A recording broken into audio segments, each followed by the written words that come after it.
Vamos a continuar ahora y vamos a presentar a la señora defensora general de la provincia de Río Negro, María Rita Custell-Chapí.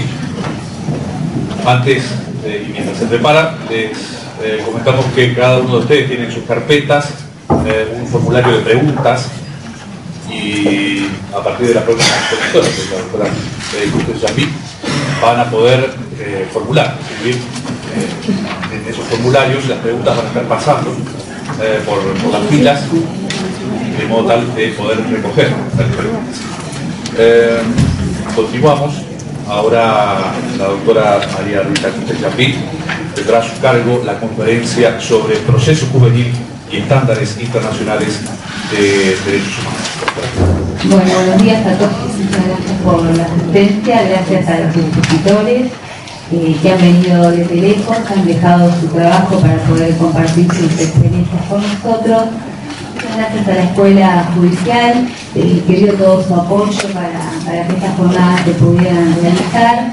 Y bueno, un poco la idea de esta exposición es plantear cuáles son los estándares que nosotros creemos que tenemos que tener en cuenta y no podemos obviar al momento de legislar sobre un régimen procesal penal adolescente en la provincia de Río Negro. Como bien decía la Defensora General de la Nación, acá no hay opción, hay una obligación. Estamos en un Estado constitucional de derecho que ha suscrito tratados internacionales y tenemos, además de la obligación convencional, una sentencia condenatoria de la Corte Interamericana de Derechos Humanos.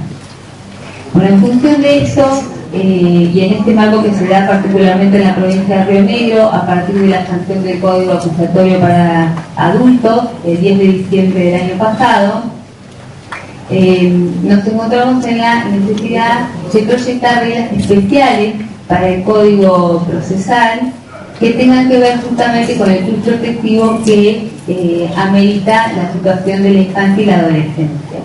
Si bien la ley que sancionó el Código establece 6 meses para sancionar un Código Procesal Penal adolescente, creemos que lo que ha querido el legislador son reglas especiales a incorporar en el Código Acusatorio que rige la base sustancial de todo el proceso.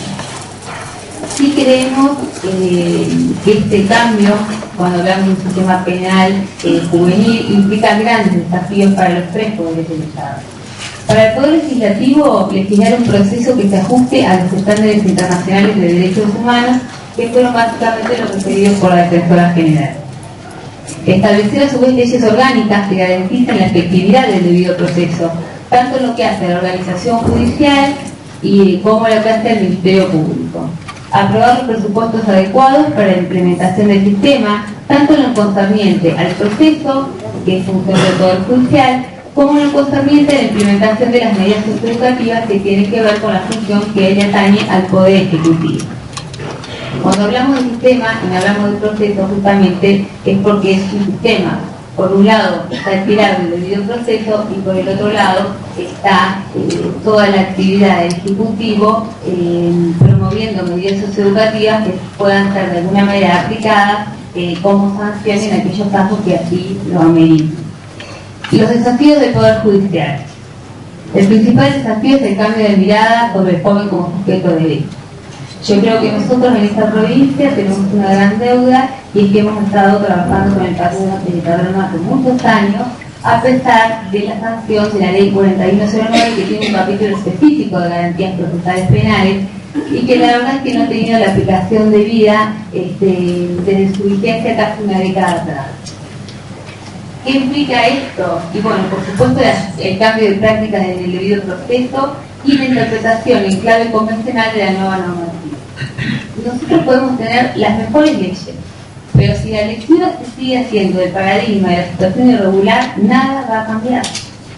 Hay que ayornarse, hay que entender, hay que leer los informes que refería la Defensora General, hay que leer las sentencias de la Corte Interamericana y toda la otra normativa que hace el Corpus Juris Internacional de la Niñez, para entender y comprender la mirada y lo que implica tener a un adolescente como sujeto de derechos en un proceso. Y esto obviamente no tenemos que esperar a la reforma de la ley, sino tenemos que empezar a trabajar hoy, porque el control de convencionalidad se impone hoy para todos los funcionarios del sistema.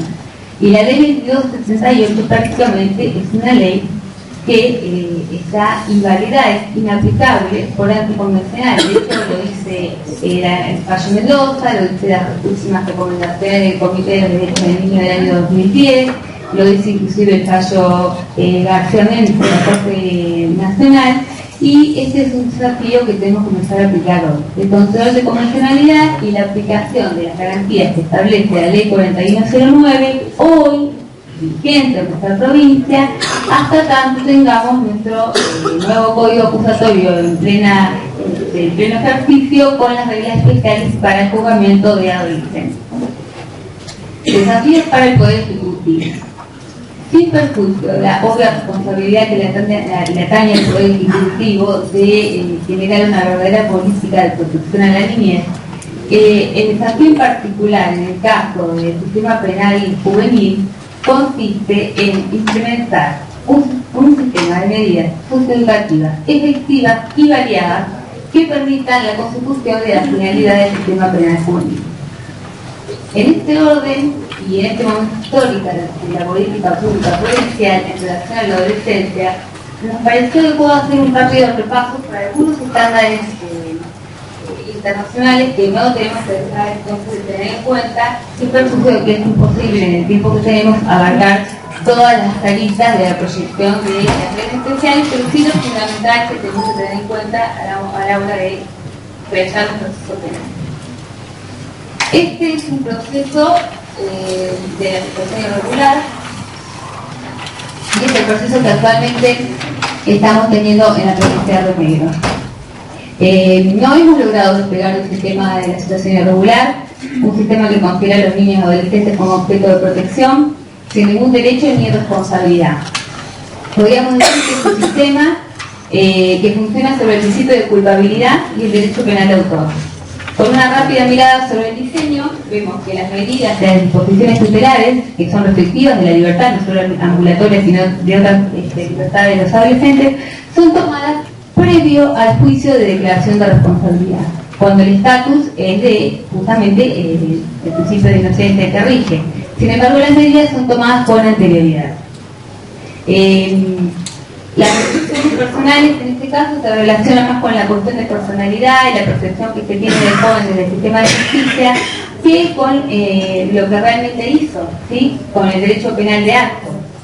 Nos encontramos en el mejor de los casos con informes de los organismos proteccionales que son descriptivos de lo que hace o deja de hacer el adolescente, pero en ningún caso dan cuenta al fiscal o al juzgador de lo que el joven necesita para conseguir la finalidad del sistema, que es la resocialización.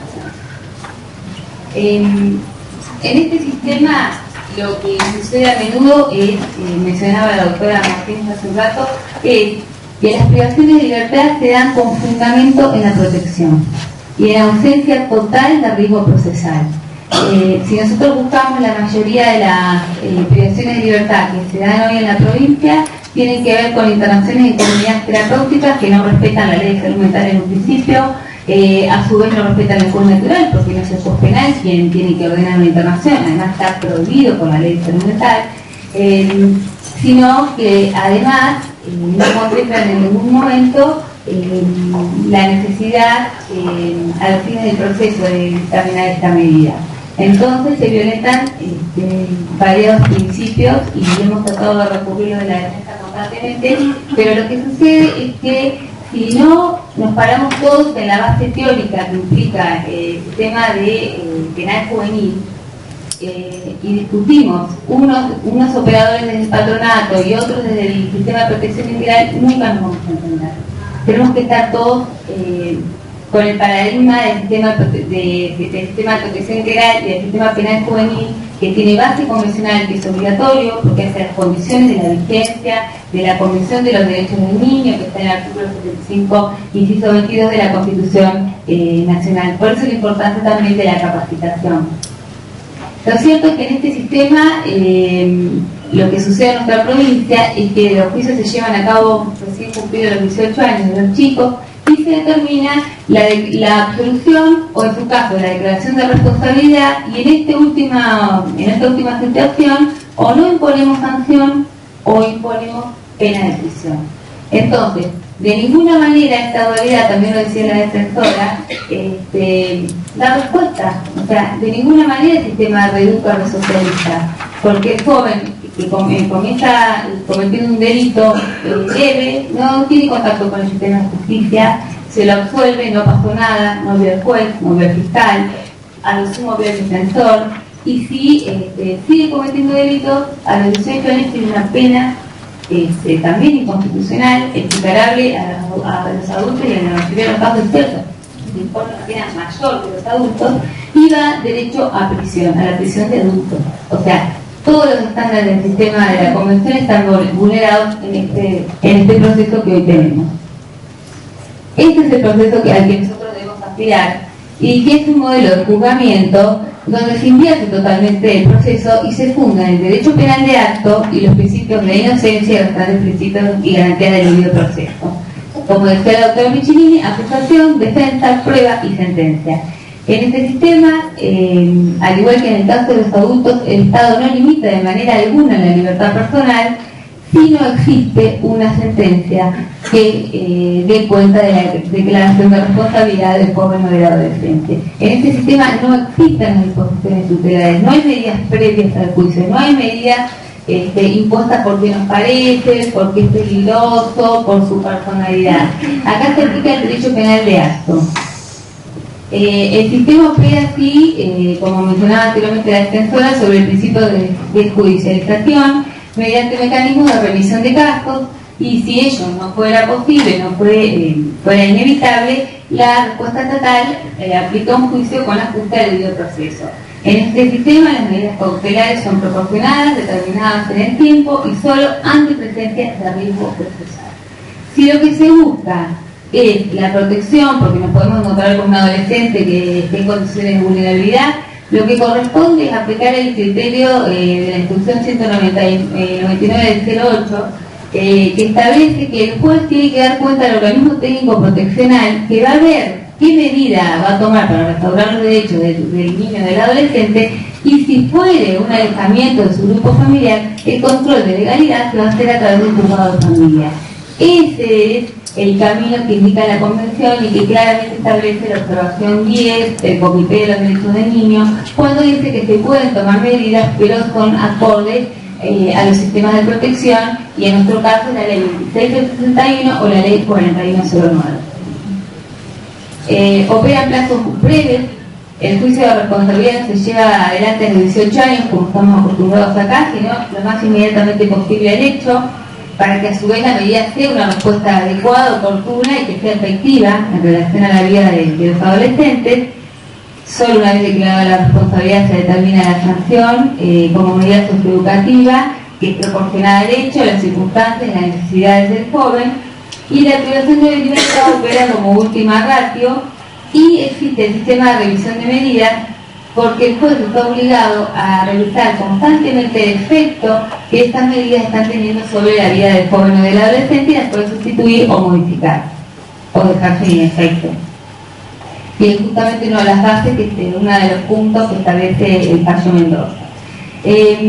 La base para el diseño constitucional de un debido proceso la encontramos en los tratados internacionales de derechos humanos, en toda la normativa que mencionó la defensora general. Nosotros no podemos interpretar la Convención como a nosotros nos parece, tenemos que ajustarnos a lo que los órganos internacionales de interpretación de la Convención de los Derechos del Niño, de la Convención Americana de los Derechos Humanos, están interpretando respecto del alcance de la normativa, y a lo que la Corte Interamericana y la Comisión Interamericana también están interpretando respecto del alcance de la normativa. Es cierto, como nos habla del interés superior del niño, están llenados hojas de sentencia y a todo refiere el interés superior del niño, pero el interés superior del niño no es lo que me parece a mí. El interés superior del niño tiene todo un método de evaluación. El Comité de los Derechos del Niño recientemente, hace un año, sacó una observación específica que establece cuál es el método de evaluación y de determinación del interés superior del niño, y bueno, y hay que ajustarse justamente a esa guía del orden internacional. Entonces, la idea es que nosotros trabajemos con un proyecto procesal penal juvenil y que este proyecto tenga base justamente en esta normativa, porque es el piso mínimo de garantías. Nosotros podremos reconocer más garantías, pero de ninguna manera podemos omitir o vulnerar las garantías establecidas como piso mínimo en el Corpus Jurídico Internacional de los Derechos Humanos. En cuanto a los objetivos del sistema penal juvenil, es lo primero que tenemos que tener en claro, que tiene un fin netamente socializador y educativo. Es el fin del sistema penal juvenil, es lo que legitima el sistema punitivo en la vida de los adolescentes. Si este fin no se respeta y no es el norte en todo proceso, estos procesos son totalmente legitimados y anticonvencionales. ¿Qué implica? Bueno, implica promover la recuperación de los niños en conflicto con la ley, brindándole las oportunidades necesarias para que puedan asumir un rol constructivo de la sociedad. Como fines del sistema, UNICEF establece un orden de importancia 4 sin perjuicio de que puedan existir más. Es administrar la justicia de forma democrática, respetando el debido proceso, fomentar la responsabilización del adolescente que ha cometido una infracción penal, promover su reintegración social, favorecer la participación de la comunidad en el proceso de inserción social mediante la oferta de servicios y programas para el cumplimiento de las medidas socioeducativas. En el tema de la inserción de la comunidad, también juega un rol fundamental como desafío, ¿no? Su incorporación y su coordinación con el Poder Ejecutivo, con el Ministerio de Desarrollo Social y el Ministerio de Educación.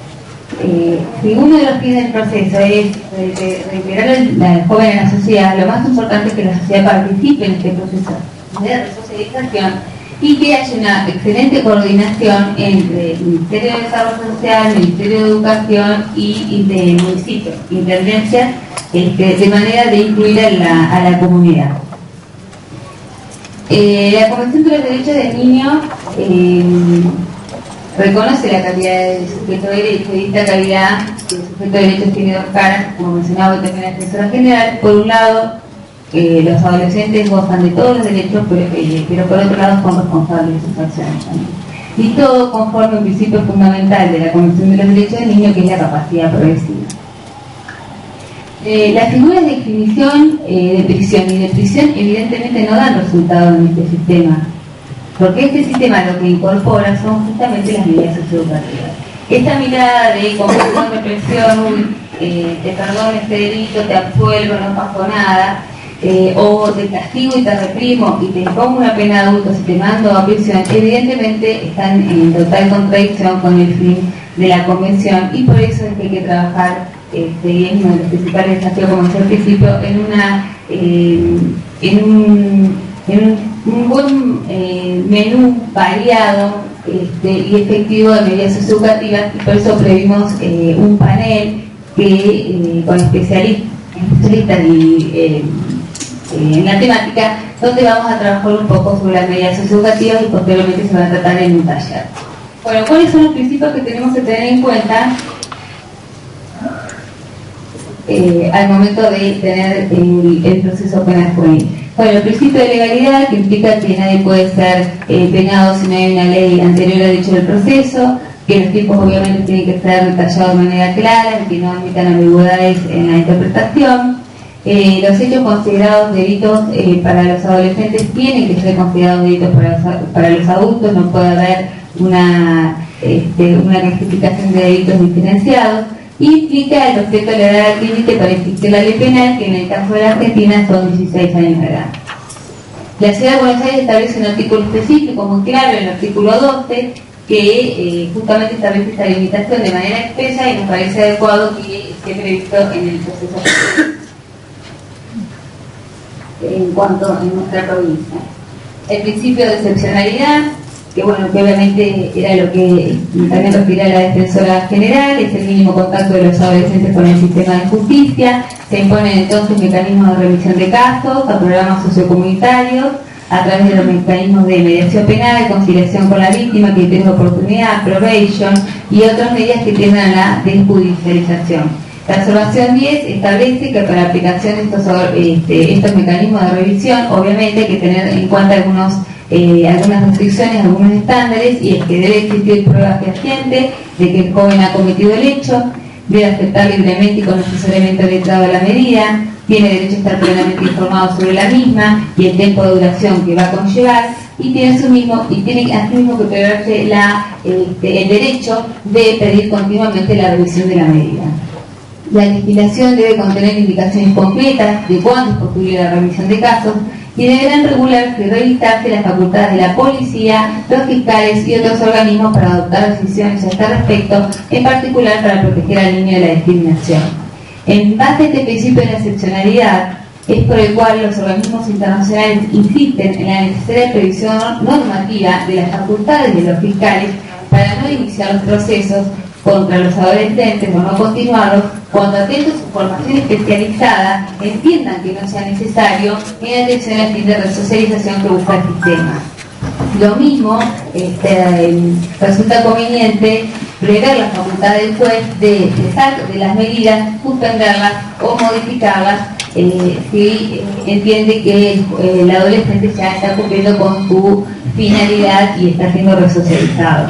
Otro punto a tener en cuenta en relación a este principio es su aplicación respecto de las medidas privativas de libertad, que obviamente implica la última ratio, y en este sentido la ley 4109 actual establece en el artículo 73 que son nulas todas aquellas sentencias que impongan medidas privativas de libertad a quien ha cometido un delito en la minoría de edad, si no da cuenta, no fundamenta por qué ha sido imposible acudir a otras medidas menos gravosas. Obviamente este es un artículo que también tiene que prevalecer en la nueva ley porque es garante justamente de la aplicación de este principio de excepcionalidad. En cuanto al principio de especialización, un sistema adecuado a los estándares internacionales implica la especialización de la policía, los integrantes de los equipos técnicos, los peritos, los jueces, los fiscales y los defensores.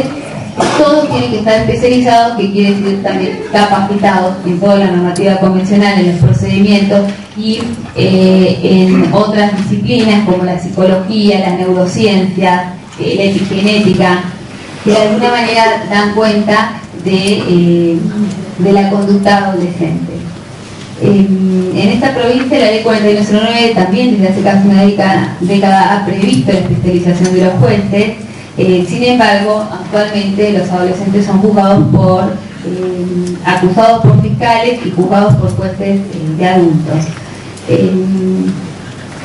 ¿Cuáles son los roles? Los roles cambian fundamentalmente en un proceso de un sistema penal juvenil que atiende a los estándares internacionales, y por eso la importancia de la especialización.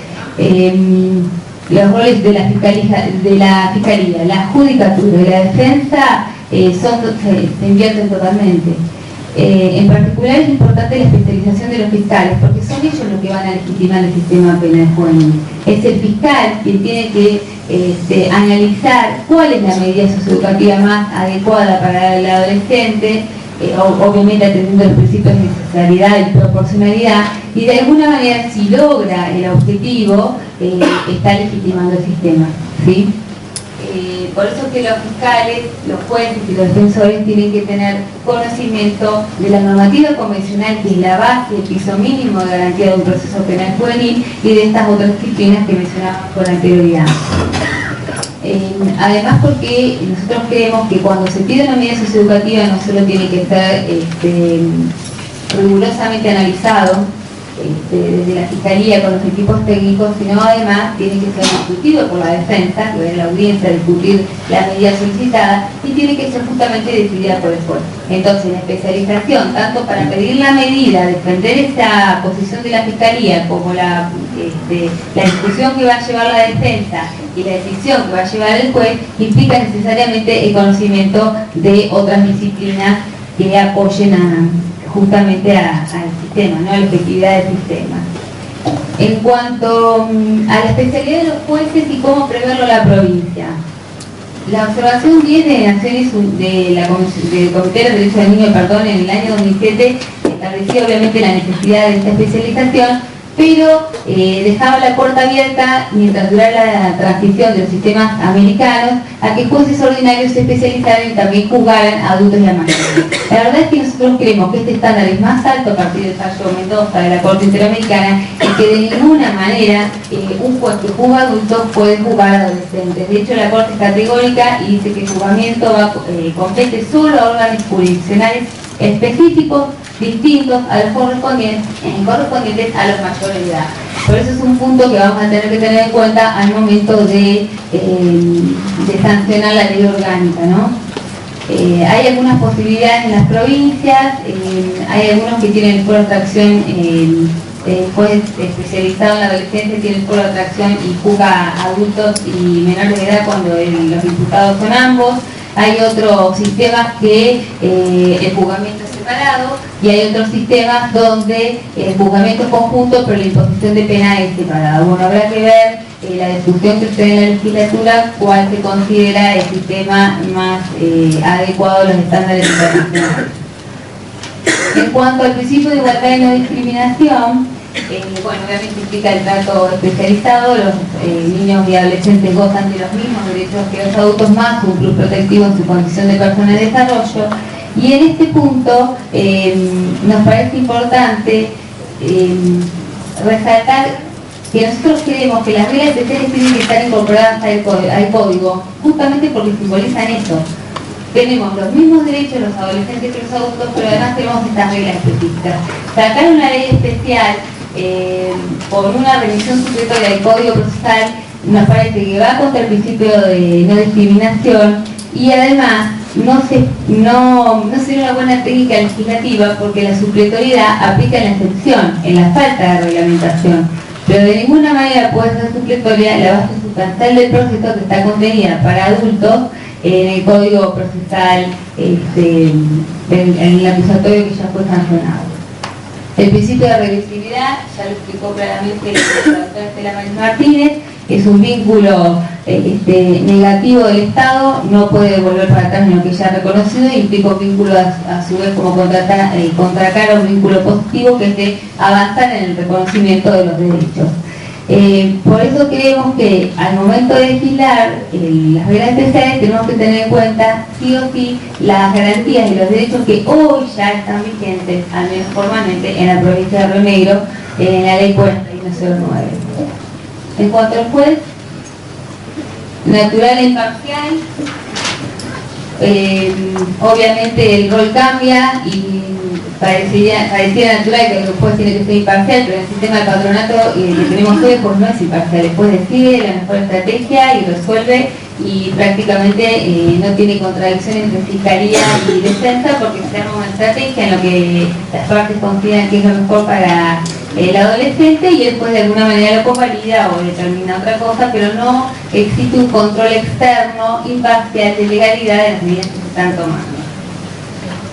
En cuanto a la presunción de inocencia, también es un principio que pareciera muy natural, sin embargo en el sistema penal juvenil hay que resaltarlo, porque como decíamos anteriormente, tenemos que cambiar la cabeza de operar desde el principio de culpabilidad y el derecho penal de autor. Tenemos que pasar a pensar en procesos del principio de inocencia y el derecho penal de autor.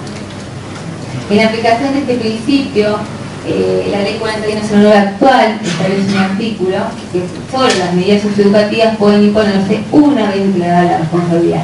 Es otro artículo que obviamente tenemos vigente hoy y que también tiene que estar previsto en el proceso penal a legislarse. El derecho a la defensa técnica efectiva,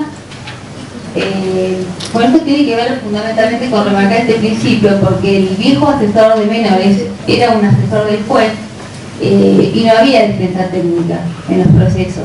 Y no había defensa técnica porque justamente tampoco había ni derechos ni garantías que defender.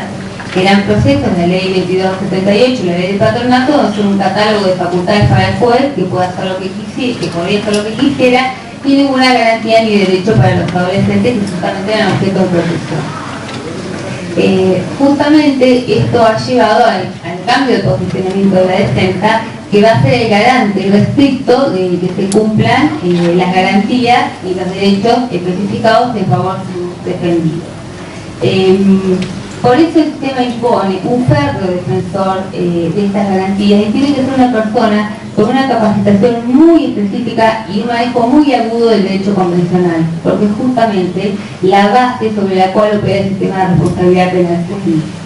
Entonces, no esperen los jueces que los defensores los asesoren de qué hacer con el adolescente, porque eso no es tarea del defensor. El defensor va a ser un abogado que va a defender a ultranza las garantías y derechos del adolescente frente a las peticiones del fiscal, que va a venir con sus medidas socioeducativas, tratando de cumplimentar con el fin penal juvenil. El principio de contradicción, bueno, justamente implica la facultad, el derecho de participar en el proceso, la defensa material, contradecir, ofrecer pruebas, peritajes, recurrir, implica el derecho a estar notificado de todas las, el adolescente estar notificado de toda la actividad que se lleva en el expediente, y la participación obviamente en igualdad de armas con las fiscalías. Queremos que no solo rige este principio durante el proceso y hasta la declaración de responsabilidad, sino que este principio también debe operar al momento de la audiencia, donde el fiscal, una vez que haya interactuado con los organismos interdisciplinarios y conozca, o al menos analice cuál es la medida socioeducativa más adecuada para el joven, venga y le pide en audiencia. Ahí también tiene que existir el principio de contradicción en su máxima expresión, porque la defensa lo va a discutir. Sí, es probable que discuta: no quiero 20 horas de trabajo para mi defendido, quiero ninguno, o quiero 10, creo que se ajusta mejor a su situación. Y el juez va a tener que decidir de manera imparcial. Nosotros creíamos que era importante prever en las reglas especiales una cesura en el proceso, justamente para hacer más efectivo el derecho penal de acto. Una audiencia hasta la declaración de responsabilidad y en otra audiencia separada discutir las medidas socioeducativas, y el tiempo entre la declaración de responsabilidad y la audiencia de imposición de penas tiene que ser un tiempo razonable para que el fiscal pueda munirse de todos los informes interdisciplinarios y analizar qué medida va a pedir. Después la fiscal que vino de Ecuador seguramente nos contará cómo están trabajando allí en este sentido. La duración razonable del proceso se llamaba porque que conseguimos el implica obviamente no solo desde la formalización de cargos hasta la sentencia definitiva, que la población vieja establece 10 meses, sino también la duración razonable en la audiencia de control de detención, desde la presión del adolescente hasta el control de detención. Tiene que ser un plazo muy breve. El código establece para adultos 48 horas entre la aprehensión y la detención. Es un plazo enorme. La observación 10 de hecho establece 24 horas, y la Comisión Interamericana en este informe que refería a la doctora Martínez dice que es un plazo muy alto, y cita como ejemplo Uruguay, que está estableciendo una audiencia de control de detención en 12 horas. Ello, por supuesto, sin perjuicio de que sigue rigiendo los estándares del fallo Bulacio, donde la notificación es inmediata una vez que la aprehensión se realiza en comisaría, con notificación al juez y al defensor, y por supuesto a los padres o responsables. En cuanto las medidas socioeducativas, bueno, acá también hay que tener en cuenta que si se van a poner medidas socioeducativas, las mismas tienen que tener un plazo razonable.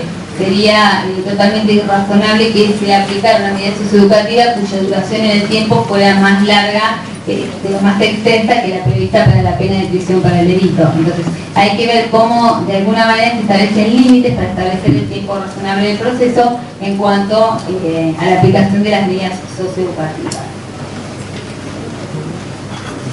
El derecho, toda instancia y el derecho al recurso.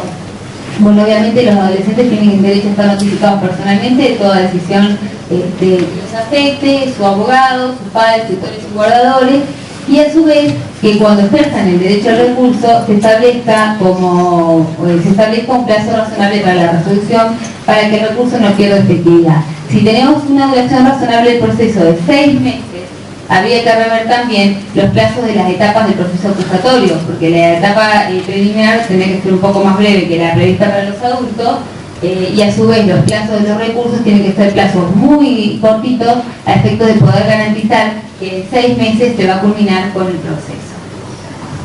El otro principio, bueno, el rector de la Convención del Interés Superior del Niño, al que referí hace un ratito, obviamente es un principio que se está trabajando mucho más en la sede civil que en la sede penal, pero implica varias cosas. Un derecho sustancial a que sea siempre considerado en toda acción que afecte a los intereses del joven, una norma de interpretación que siempre debe interpretarse lo más favorable al favor del adolescente, y una norma de proceso que implica su escucha y la consideración de su opinión a través de una sentencia fundada por parte del juez. Entonces habrá que diseñar un proceso donde existan audiencias, donde el joven pueda manifestar su opinión, ya sea el lugar donde va a ser albergado con una medida cautelar o no, por ejemplo, y que esta opinión sea considerada por el juez, y que el juez se aparta de la opinión del joven, pues debe dar las razones. Esos son todos los parámetros que establece la observación 14